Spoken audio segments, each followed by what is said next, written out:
नमस्कार दोस्तों, मैं सतीश अडवाणी स्वास्तिक पिग फार्म पर आपका हार्दिक स्वागत करता हूं, हार्दिक अभिनंदन करता हूं। दोस्तों, हम आपको पिग्स के रिलेटेड नई नई जानकारियां, नए नए अपडेट्स देते रहते हैं।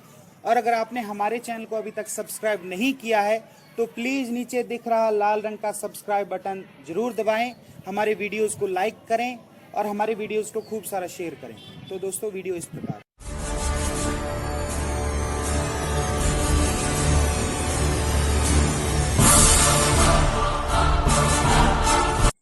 दोस्तों, आज का विषय है हमारा फार्मिंग। फार्म को आपने बनाना कैसे है, फार्म का स्ट्रक्चर क्या होना चाहिए, फार्म सस्ते में सस्ता, सुंदर और टिकाऊ कैसे आप बना सकते हैं। दोस्तों, आपके पास बहुत सारा बजट है तो आप बहुत बढ़िया फार्म बना सकते हैं। अगर आपने लो बजट में अपनी फार्मिंग स्टार्ट करनी है, सबसे पहला जो मुद्दा है वो है कंस्ट्रक्शन का। उनकी जो वो जहाँ पर वो रहते हैं उनका जो स्ट्रक्चर किस तरीके से बनता है। दोस्तों, खूब सारे पैसे लगाकर तो आप बहुत अच्छा बना सकते हो, बट आपने कम खर्चे में अपने फार्म को कैसे सेटअप देना है, बिकॉज इसकी जो गिनती होती है वो यहाँ से स्टार्ट होती है कि हमारा फार्म का स्ट्रक्चर क्या है। आपको उसके लिए उसका इन्वायरमेंट उसके अकॉर्डिंग हो, ताकि वहाँ पर जो आपका पिग्स हैं वो वहाँ पर बहुत ही बढ़िया तरीके से रह सकें। जब भी आप फार्म बनाएं, फार्म बनाने से पहले ये सुनिश्चित कर लें कि आपके जो फार्म में है सर्दी की क्या व्यवस्था है, गर्मी की क्या व्यवस्था है, या और 2-3 जो ऋतुएं हैं जो चेंज होती हैं, सावन का महीना है, वो उसकी आपकी क्या व्यवस्था है, उसकी क्या रख रखाव है आपके पास।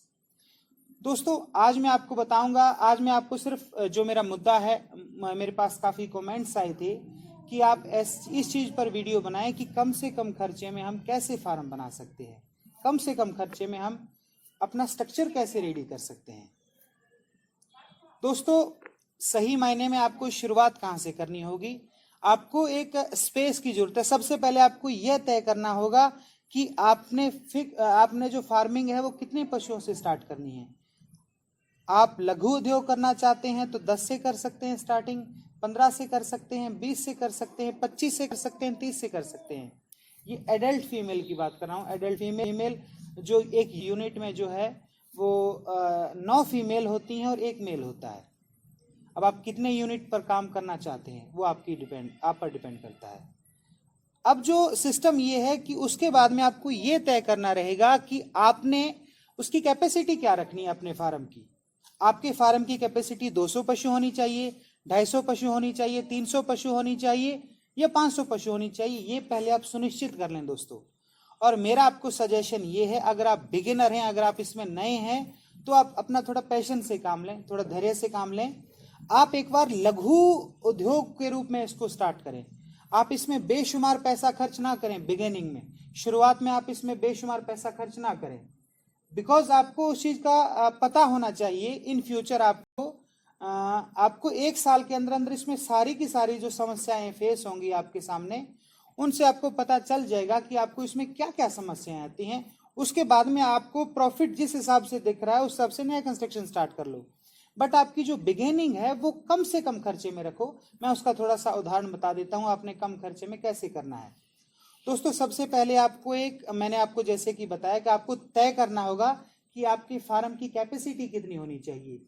मान लो आपके फार्म की जो कैपेसिटी है वो 250 पिग, आप ये चाहते हैं कि एट ए टाइम 250 पिग मेरे यहाँ पर रह सके, तो उसके हिसाब से आपको क्या करना होगा। सबसे पहले आपको एक स्पेस जो है चाहिए रहेगा। वो वहां पर आप फार्म बनाते हैं, सबसे पहले ये सुनिश्चित कर लें कि आप भारत के किस एरिया में हैं या आप कहाँ पर फार्म बना रहे हैं। आप जो है पहाड़ी इलाके में हैं, या जो है उस इलाके में जहाँ पर बरसात बहुत ज़्यादा होती है, या उस इलाके में है जहाँ पर गर्मी बहुत ज़्यादा पड़ती है।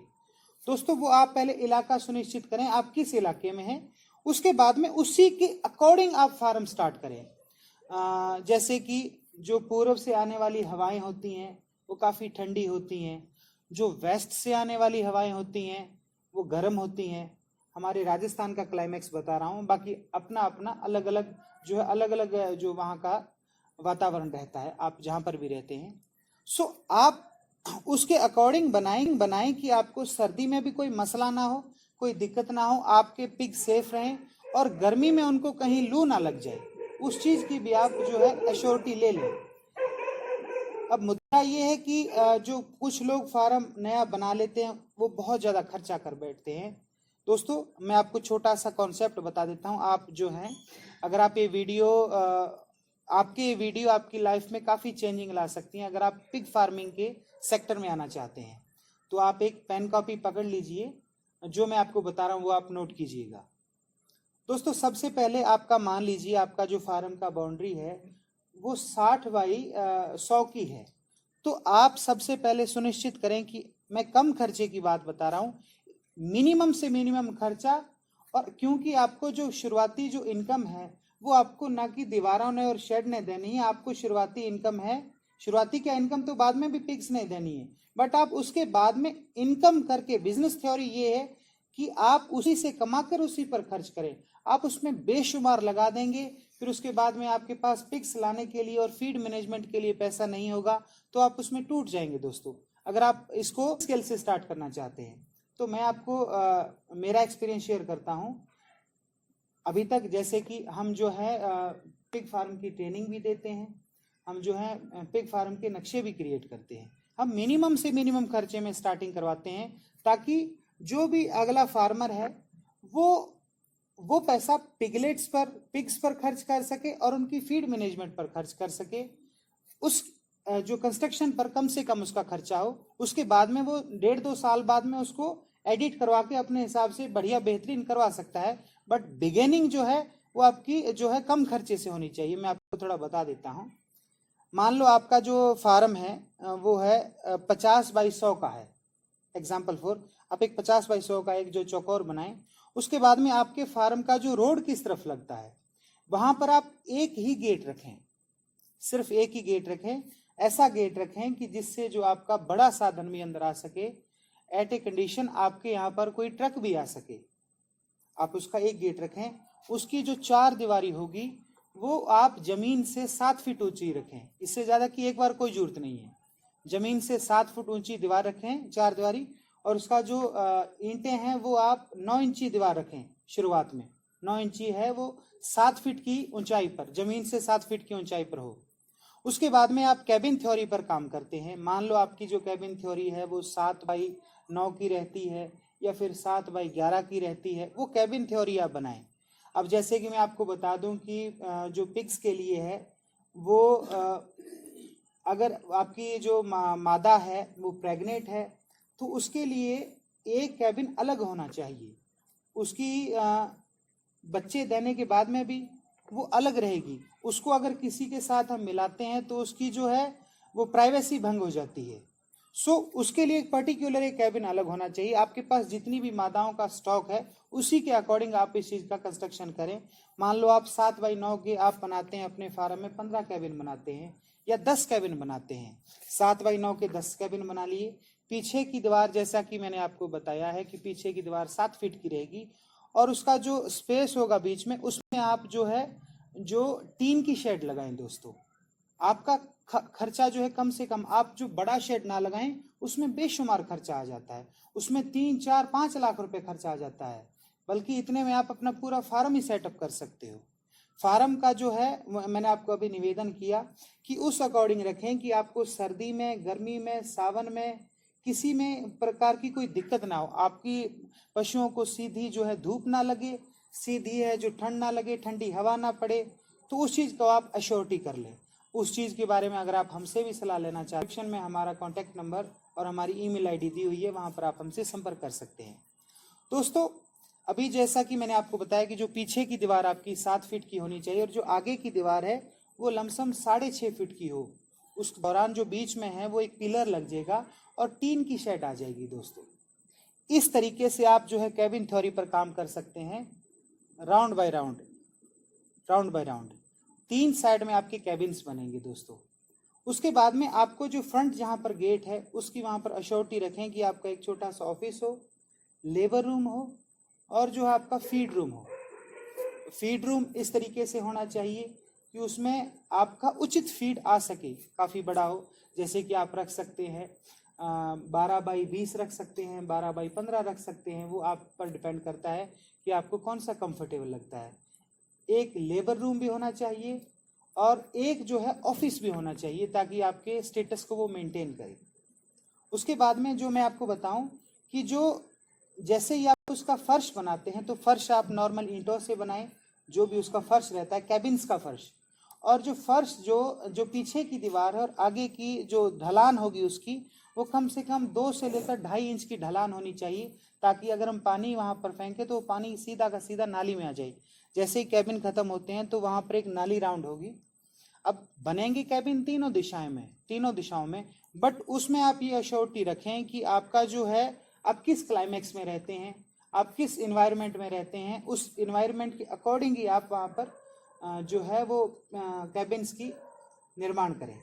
उसके बाद में दोस्तों जैसा कि मैंने आपको बताया कि आपका जो फार्म का मेन गेट एक ही होना चाहिए, उसके अलावा कोई और गेट नहीं होना चाहिए, मेन लीड गेट। उसके अलावा चाहे आप ऑफिस जो उसके साथ कंबाइंड करते हैं तो उसमें आप गेट रख सकते हैं।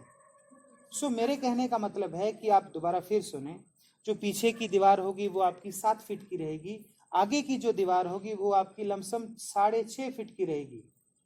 उसके बाद में जो उसकी कैबिन थ्योरी रहेगी, कैबिन थ्योरी ये है कि आप उसमें सीमेंटेड शेड लगाएंगे। सीमेंटेड शेड लगाने के बाद में आगे जो है उसकी नाली होगी, ताकि सारा का सारा पानी नाली के अंदर राउंड करके जहां पर भी आपका पानी का एग्जिट है उस एग्जिट पर आप लेके जाएं। उसके बाद में आपका एक जो है जहां से आपका पानी सप्लाई होगा, वो अगर आप डिग्गी बनाते हैं तो आप टंकियां रखते हैं, तो अगर आप मान लो, हम ये मानते हैं कि अगर आप छोटे स्केल से भी बिजनेस स्टार्ट करते हैं तो आपके पास अप्रोक्सीमेटली 2 से लेकर 3,000 लीटर पानी का एट ए टाइम स्टॉक रहना चाहिए, क्योंकि गर्मियों में है वो पशु को 2 टाइम हमें रेगुलरिटी में नहलाना रहता है, और सर्दियों में है अगर सर्दी ज़्यादा है तो कोई ज़रूरी है नहीं उसको नहलाना, जिस टाइम धूप निकले उस टाइम आप उसको नहला दीजिएगा। अब दोस्तों इसी के साथ साथ मैं आपको बताऊं कि आपको एक ऐसा कैबिन भी बनाना होगा जहां पर आप उसका जो है मल है, जो उसका गोबर है, वो इकट्ठा कर सकें। दोस्तों इसका जो गोबर होता है वो बहुत ही पौष्टिक होता है फसल के लिए, वो बहुत बेहतरीन खाद है। आप उसको खाद के रूप में इस्तेमाल ले सकते हैं या आप उसको खाद के रूप में बेच भी सकते हैं, आप उसका भी अच्छा आउटपुट लेकर इनकम कर सकते हैं।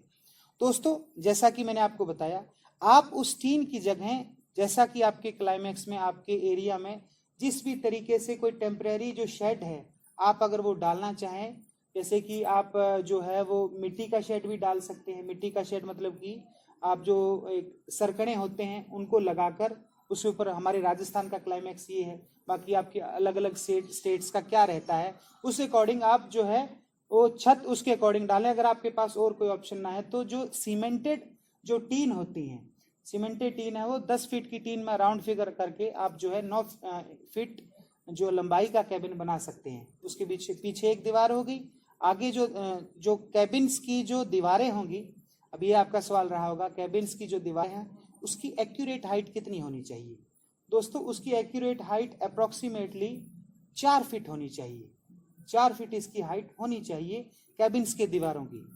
दोस्तों जो भी आपके प्रेग्नेंट्स के कैबिन है, मान लो आपका जो मोस्टली जो प्रेग्नेंट्स के कैबिन है, 5 कैबिन्स में आप एक पाइप लगाएंगे, वो गोल पाइप होगी, वो जमीन से 9 इंच ऊंची होगी और दीवार से 9 इंच दूर होगी।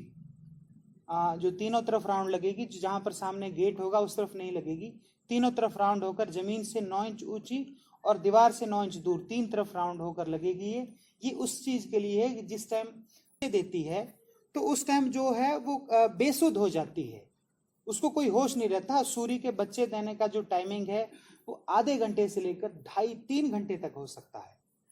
अश्योरिटी रखें कि आप या आपका जो भी विश्वसनीय आदमी है वो उस समय उस सूर्य के पास कुर्सी ढालकर जरूर बैठे, आप जो उसका पूरा प्रसव काल कंप्लीट करके ही वहां से उठे, क्योंकि बीच में आपकी जरूरत पड़ेगी उसको यथासंभव। दोस्तों वो जो मैंने आपको 9 इंच जो पाइपिंग लगवाई है उसका मकसद ये है कि वो सूर्य जो है जिस टाइम जो है टर्न होती है उस टाइम वो बेसुध होती है, उसको कुछ नहीं पता होता है, तो वो खुदा न खास्ता गलती से कई बार अपने जो है बच्चे उसके नीचे आ जाते हैं और बच्चे बेचारे बिल्कुल छोटे छोटे होते हैं, तो उनका एट ए टाइम सांस घुटकर वो मर जाते हैं। इस चीज की आप अश्योरिटी रखें कि जो आपके जो कैबिन है, अगर आपके 10 कैबिन है प्रेग्नेंट्स के लिए, तो आप जो 5 कैबिन्स में हैं वो आप पाइप जरूर लगवाएं। पाइप का मैंने पैमाना बता दिया है। अब दोस्तों आप जो है गेट, जो उनके कैबिन्स के गेट कैसे रहेंगे, मैं आपको गेट भी बता देता हूं दोस्तों। गेट जो होगा वो लमसम जो 24x36 2x3 का गेट होगा, जालीदार होगा। जालीदार भी बना सकते हैं आप, सरिये का जो बना सकते हैं, बाकी जालीदार रूटीन गेट बहुत बढ़िया होगा दोस्तों। इसके बाद में मैं जो पीछे वाली दीवार मैंने आपको बता दी, आगे वाली दीवार बता दी। आगे वाली दीवार और साइड की जो दीवारें होंगी वो है 48 इंच होंगी, 4 फीट हाइट की। इसके बाद में जो हाइट होगी बाकी जो जैसे कि मैंने आपको बताया 6.5 फीट पर आपका कैबिन जो हो वो 3 से लगेंगे। तो आगे बीच में एक कैबिन जो पिलर हो जाएगा, पीछे की दीवार, बीच वाली दीवार 4 फीट होगी, आगे वाली भी 4 फीट होगी। फिर बीच से एक जो हाइट से एक पिलर उठेगा और एक फ्रंट हाइट से पिलर उठेगा। उसके ऊपर चाहे आप 1 इंची पाइप भी रख सकते हैं या गार्डर भी रख सकते हैं, उस वो रखकर उसके बाद में टीन रखी जाएगी। और टीन के ऊपर जो है सिक्योरिटी के रूप में आप पीछे से 2 ईंटों का रद्दा लगाएं और आगे से 2 ईंटों का रद्दा ऊपर जरूर लगाएं, ताकि हवा में वो कहीं ना जाए। ये दोस्तों मिनिमम खर्चे पर एक बेहतरीन जो है आपके लिए साबित हो सकता है फार्म का स्ट्रक्चर। उसके बाद में दोस्तों हमारा जो है पानी का एग्जिट प्रॉपर होना चाहिए, क्योंकि पानी एग्जिट मैं आपको बताऊं कि वो जो पानी होगा वो बहुत ही फसलों के लिए बहुत पौष्टिक हो सकता है। यथासंभव अगर आप चाहें तो उनके फसलों में आप उसको लगा सकते हो, अगर आपका उस अकॉर्डिंग इन्वायरमेंट है तो। अन्यथा आप उस पानी का कहीं भी जो, क्योंकि आप पहले फार्म बनाएंगे तो आपको अश्योरिटी रखनी पड़ेगी कि आप वहाँ पर पानी की, बिजली की और पानी निकासी की तीनों चीज़ों की उचित व्यवस्थाएं हैं। उसके बाद में दोस्तों लेबर रूम जो होगा, लेबर रूम में वहाँ पर एक जो है वॉशरूम जरूर होना चाहिए, लेटरिन भी होनी चाहिए, बाथरूम भी होना चाहिए। लेबर होगा वो एट ए टाइम वहाँ पर रहेगा ही रहेगा, उसको 24 घंटे उस चीज़ की जरूरत पड़ेगी, ये चीज़ आप कंफर्म कर लें दोस्तों। इसके बाद में जो है आपके ऑफिस, अब डिपेंड करता है कि आप उसमें ऑफिस रखते हैं या नहीं रखते हैं। बट अगर आप ऑफिस रखते हैं तो ये बेहतरीन एक आपके लिए इन फ्यूचर आपको साबित होगा, बिकॉज आपका जो पिग फार्म में जो है लोगों का आना जाना बना रहेगा। क्योंकि जैसा कि मैंने आपको बताया कि पिग फार्म में जो है वो पिछले 3-4 सालों में एक बहुत ही बेहतरीन, बहुत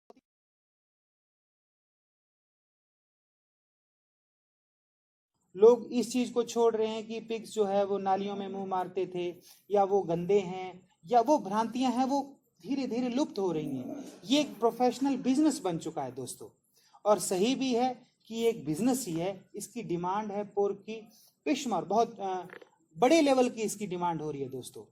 इसके बाद में मैं आपसे निवेदन करूं कि जो स्ट्रक्चर है, इस स्ट्रक्चर में मैंने आपको बता दिया, इसमें जो हरियाली बहुत जरूरी है। अब जो बीच का जो आपका स्पेस रह जाता है, हो सके तो आप वहां पर पार्क लगाएं, पौधे लगाएं। उससे आपको एडवांटेज क्या मिलता है कि आपका जो उसमें थोड़ी बहुत ही दुर्गंध, मैंने आपको जो बताया वो है एक हवादार और बेहतरीन पिग फार्म।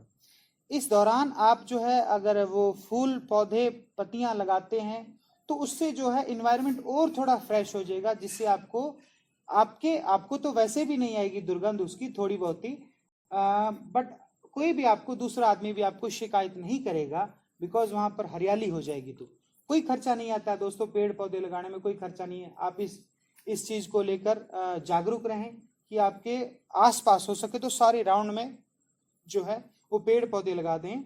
और अगर आप नीम लगा सकते हैं तो बहुत ही बेहतरीन है। नीम की जो खुशबू है वो इसकी दुर्गंध को बिल्कुल खत्म कर देती है। इसके बाद में दोस्तों सही मायने में जो पिग फार्मिंग का जो पहला स्टेप वो ये है कि आपका फार्म कैसा है। आपका फार्म हरा भरा और आइडियल फार्म होना चाहिए। साफ सफाई के मामले में आप हमेशा अव्वल रहें दोस्तों। कुछ लोगों ने जो सवाल पुटअप किया कि कहीं हम इस बिजनेस में असफल तो नहीं हो जाएंगे। दोस्तों मैं उन लोगों को एक ही बात कहना चाहूंगा कि आप जो हैं वो बिजनेस में आ रहे हैं, इस फार्मिंग में आ रहे हैं, दुनिया का कोई सा भी ऐसा बिजनेस बता दो, कोई सा भी बिजनेस बता दो जिसमें रिस्क ना हो, जिसमें खतरा ना हो। बट मैं इस बिजनेस को अश्योरिटी से लेता हूं कि इसमें आप बहुत से ऐसे जो हैं बहुत से ऐसे फैक्ट्स हैं जिससे आपको इसमें रिस्क नहीं होता, बशर्ते उसके लिए आपको प्रॉपर जानकारी, प्रॉपर ट्रेनिंग होनी चाहिए। आपको उसका वैक्सीनेशन समझ में आना चाहिए, आपको उसकी दवाई क्या करनी है, वहां पर फीड मैनेजमेंट क्या करना है, आपका जो है क्लीनिंग डिपार्टमेंट क्या है, आपका आप उसको कितनी देखभाल करते हैं, आपका जो वर्कर है या आप खुद हैं, आप उस पशु से कितनी बातचीत करते हैं। बातचीत का मतलब दोस्तों, आप जिस टाइम भी उसको फीड डालते हैं उसके जो है पीठ पर हल्का सा हाथ फेरें, वो आपसे खुश हो जाएगा। वो आपको डेली का डेली फेस करेगा तो वो आपको अपनी प्रॉब्लम्स आपको यूं ही बता देगा। तो जो कुछ लोग होते हैं वो उनको सिर्फ पशु समझते हैं। आप जो है आप उनको अपना मुस्तकबिल समझिए। आप जैसे ही उनके लगाव में, टच में रहेंगे, आपको उनकी प्रॉब्लम्स समझ में आएंगे दोस्तों। मेरा जो है फार्मिंग का जो चैप्टर है, जो कंस्ट्रक्शन का चैप्टर है, मैं लगभग वाइंड अप करूंगा। और अगर इस दौरान कोई भी चीज़ छूटी हो तो मैं माफ़ी चाहूँगा। मैंने अपना पूरा एफर्ट किया स्ट्रक्चर को समझाने का। ये स्ट्रक्चर उन लोगों के लिए है जो कम खर्चे में भी अपना बिजनेस स्टार्ट करना चाहते हैं। अब जो बहुत सारे पैसे लगाकर करना चाहते हैं तो वो तो आप जो यूट्यूब पर है 3D डिज़ाइन मिल जाएंगे, 4D डिज़ाइन मिल जाएंगे, लाखों करोड़ों अरबों रुपए के फार्म भी मिल जाएंगे। बट आप शुरुआत कैसे करनी है, मुद्दा ये है कि आप कम खर्च में अपना बिजनेस स्टार्ट करके आप बेहतरीन इनकम कैसे प्राप्त कर सकते हैं। मुद्दा ये है दोस्तों। दोस्तों मैं अपना चैप्टर यहाँ पर वाइंड अप करूंगा। अगर आपको किसी और सब्जेक्ट के बारे में अगर आपको वीडियो चाहिए तो प्लीज़ कमेंट बॉक्स में जो है वो आप अपना कमेंट छोड़ें, जो भी आपकी इच्छा करती है। आपको अच्छा लगा तो कमेंट कीजिएगा, अगर आपको बुरा लगा हो तो कमेंट कीजिएगा। आप अगर कमेंट करेंगे तो मुझे अच्छा लगेगा, मैं न्यू वीडियोस जो है वो मैं बनाता रहूँगा। और आपका हार्दिक आभार, अभिनंदन, शुक्रिया। आपने अभी तक जो हमारा साथ दिया और इन फ्यूचर आप हमारा साथ देते रहेंगे, ऐसी मैं अपेक्षा करता हूँ।